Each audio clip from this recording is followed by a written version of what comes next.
Hello, magandang araw. This is Verniel Cutar again. And today, gusto kong pag-usapan yung isang topic about how to achieve work-life balance and how to avoid burnout. So, malaking bagay ito, no? Especially sa mga tao na nagkatrabaho. If you're in a sort of any job or if you have a business or kahit anong pinagkakabalaan mo sa buhay, pinagkukuhanan mo siguro ng income mo, at some point, there is a danger that you will become burnt out or feel mo na parang napapagod ka, nagki-cave in yung trabaho mo, you feel threatened, you feel attacked in your job, in your whatever it is that you're busy with. And that's why kinakailangan magkaroon ka ng balance between what you do for work and yung personal life mo, no? Hindi siya kinakailangan dapat na puro work lang, puro stress, puro bumabangon, para kanino ka bumabangon araw-araw. No, you need to have some sort of work-life balance. Whatever it is that you do, you need to watch out for that. Bakit ginagawa itong video na to? I've worked straight for 10 years in the corporate world sa BPO industry at masasabi ko, after working straight for 10 years, wala po akong bakasyon, walang mahabang bakasyon, rather siguro kung may bakasyon 2 to 3 days lang and on weekends, pero hindi ako nag-take ng long breaks during that time. And also during my tenure in the BPO industry, marami akong iba-ibang mga sideline during the weekend. So not just on weekends but also on evenings. So I will go to my work from 7 a.m. to 4 p.m. and then commute pa uwi, idlip konti. When I wake up, siguro around 6 o'clock onwards, then I will continue with my side jobs or mga freelance jobs ko on the side during that time. So when I was younger, I was 25, 26, mga ganun, no? Yung during the peak na ginagawa ko yung pag-grind na ganun, daily grind, working at least 12 to 16 hours per day, katutok na sa computer. Hindi ko iniinda noon kasi bata pa talaga ako, so hindi man ganun kabata, 25 or 26, ganun. Pero if you continue to do that for several months, several years, dun suddenly posible, katulad na nangyari sa akin, during an unexpected time, sa panahon na hindi mo inaasahan, doon tatama sa'yo yung tinatawag na burnout. Kaya yung burnout na yan, grabe siya kasi it could possibly lead to a lot of other things. Una, yung physical na kalagayan mo, yung health mo could possibly suffer. My first encounter with burnout was in 2015, sometime before 2016 yun eh. Early 2016, pero nag-start nung late 2015. Suddenly, I would experience bouts of dizziness, nung nahihilo, whenever I walk, hindi ako suddenly pag tumatama sa akin yun, hindi ako makalakad ng diretso, parang nawala yung balance ko, and then my heart would beat very fast. So I went to many different doctors, iba-iba, Medical City, pabang mga pinuntahan ko, iba-ibang, kasi may health card, di ba, sa company, sa work nun, so libre lang check-up. So lahat ng posibleng pinuntahan ko, nagpa-check up ako punta ako sa cardiologist, nagpa-check up ako ng puso, circulatory system. I went to a neurologist to see kung meron akong something related to my nervous system that's causing all that. Pero lahat ng doctors, nagbigay sila sa akin ng same findings na healthy naman ako physically. But there's this one doctor that said, you know what, healthy ka, pero kumusta ang stress levels in your job? That's when I began thinking, yun yung hindi ko na-consider na bagay na posibleng pinagmumulan. Kasi I love my work so much. I'm addicted to digital marketing, which is my job in BPO. I would go to work at 5 a.m. kahit maaga pa. I'm one of the first people to go to the office, and I'm among the last ones to leave.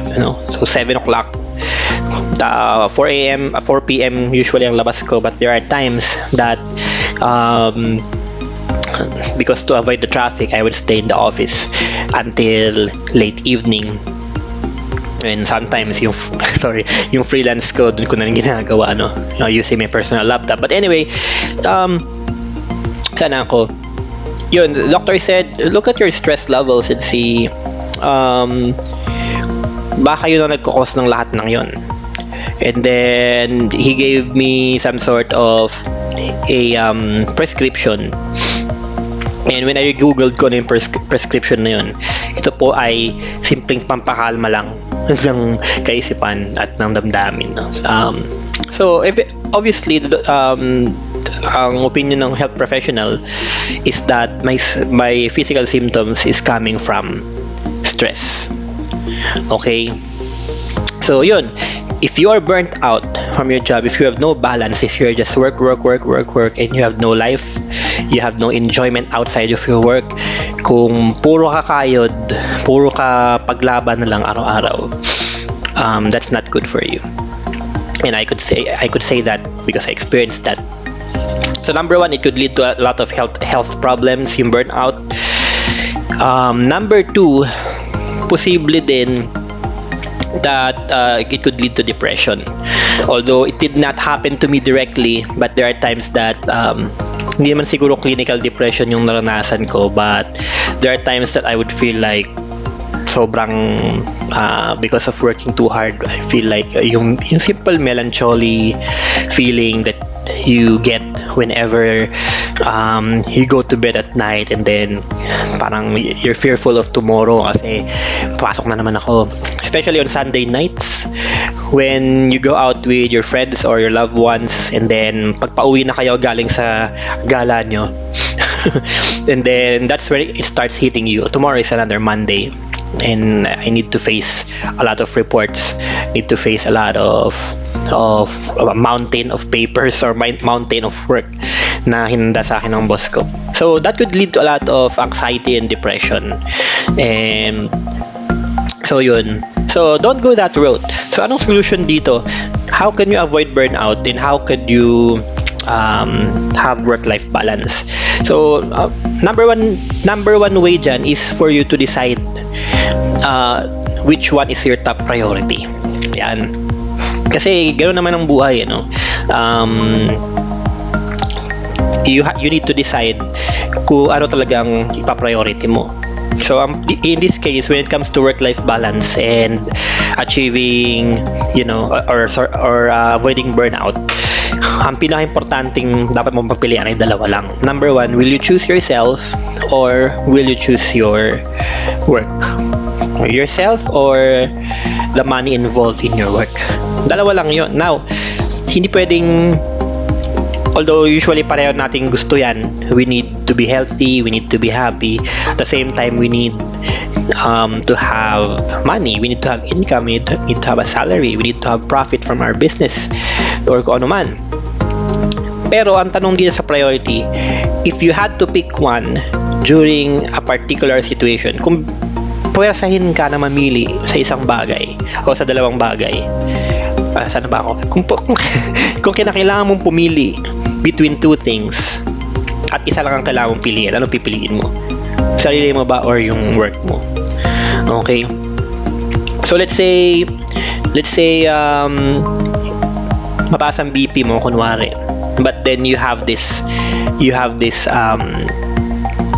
big event in your office kung saan meron kang malaking role na gagampanan, but then you found out earlier that morning mataas ang BP mo, or let's say nagkataon kunwari naman, let's say family situation naman na yung anak mo merong saktong presentation sa school during that day, anong pipiliin mo, di ba?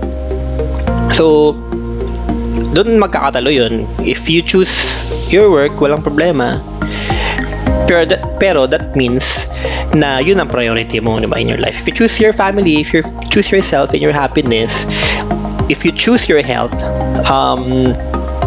then dun ka mag-gain sa area na yun. So yun lang, simple choice of priorities. If you really need work-life balance, when push comes to shove, sabi nga ng ang kasabihan, you always choose yourself. Ganun po ang philosophy ko personally on how to avoid burnout. Number 2 is that sobrang haba na nga ng time na ini-spend mo sa work, around 8 to 10 hours per day if you include the commute. So when you get finished with your job or with your task for with your shift for that day, sa trabaho mo sa araw na yon, then do yourself a favor, please, and stop thinking about that work. Stop talking about that work when you are in the dinner table. If you can, kung kaya mo, paki-avoid mong pag-usapan yun. Huwag mo siya isipin. Because there are other things in your life during that time na pwede mong pagtuunan ng pansin. So, kinakailangan i-train mo yung mind mo to have a complete shutdown of your business, of your career, of your job during the time that you are spending time with yourself and your family. Okay, so, and it takes a lot of training to stop talking about work or to stop taking work calls during your vacation. But yun, it all boils down dun sa sinabi ko kanina, yung priorities mo. Ano ba pipiliin mo talaga? Kasi eventually, if you don't draw boundaries between your personal life and what you do for a living, and then wag tumating sa panahon na na-confuse ka na, pinag-isa mo na yung dalawang yan, no, hindi mo na ma-imagine, hindi mo na mabigyan ng clear line kung ano pa ba yung part ng personal life mo tsaka ano yung part ng work mo, then in my opinion, dun po nagsisimula yung burnout.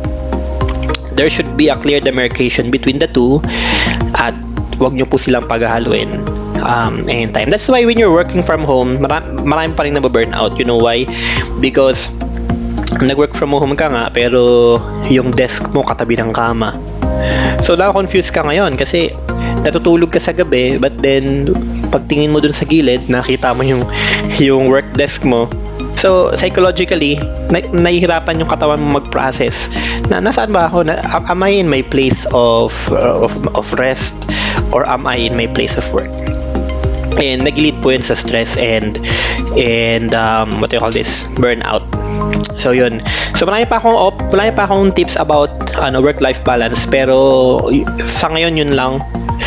Number 1, know your priorities and always choose yourself. If you need to choose between yourself and your work, always choose yourself and your well-being, your happiness.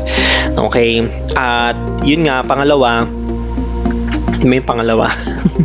So yun nga, lagyan mo ng clear demarcation yung life mo as an individual person and your role as let's say as a employee / business person or whatever it is you do for a living, and you will see a great difference in the way you approach things. Okay, so this has been Verniel Cutar, and I hope that you will experience work-life balance and that burnout will not be found sa buhay po ninyo. Okay? Bye!